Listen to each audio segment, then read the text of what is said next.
Russian President Vladimir Putin is warning the West against letting Ukraine use their longer-range weapons to strike targets deep inside his country. His comments come ahead of British Prime Minister Keir Starmer's meeting with US President Joe Biden in Washington. The two leaders are expected to make a decision on whether to allow Ukraine greater control over Western-supplied missiles. If this decision is made, it will mean nothing less than the direct participation of NATO countries, the United States, and European countries in the war in Ukraine. This is their direct participation, and this, of course, significantly changes the very essence, the very nature of the conflict. This will mean that NATO countries, the United States and European countries, are fighting against Russia. And if this is so, then, bearing in mind the change in the very essence of this conflict, we will make appropriate decisions based on the threats that will be created for us. Well, let's talk about that with DW correspondent Sergei Satanovsky. He's following this and joins us from Riga, DW being banned from Russia. Sergei, what are Putin's options right now?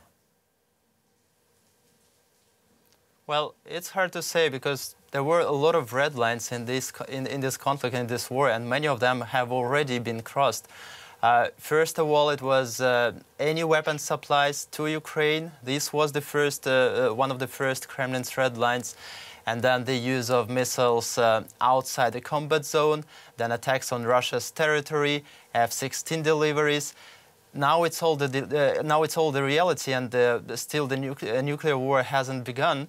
So some experts say that Putin red lines are a bluff, and we shouldn't expect any consequences. But we also know that these people are speaking from experience. But there is also other experts, political scientists, who say that after all the threats, Putin has to react in order at least to save face.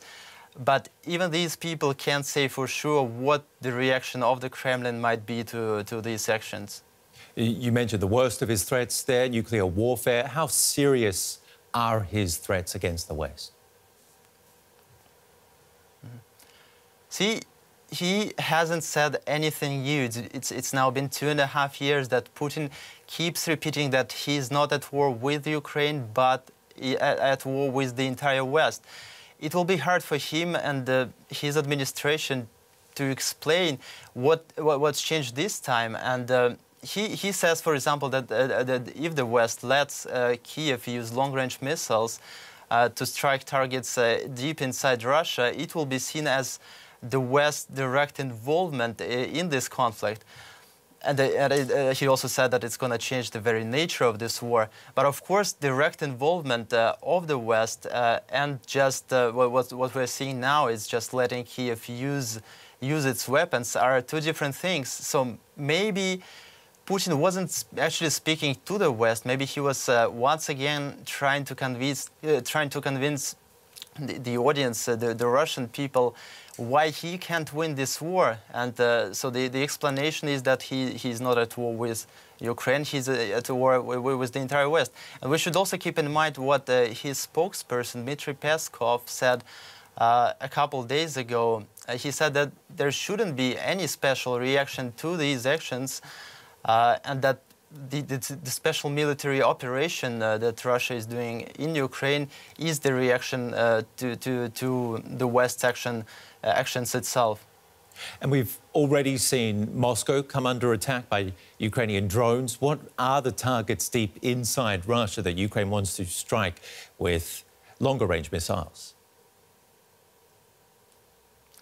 Well, it is, of course, military bases, it is air bases in the Russian Kursk, Belgorod, Bryansk regions. These are the air bases and the military bases that Russia is using to attack targets in Ukraine, to attack Ukrainian cities. But Ukraine, with these current permissions, with, for example, HIMARS that it has now, it just can't reach these targets. But for example, if the West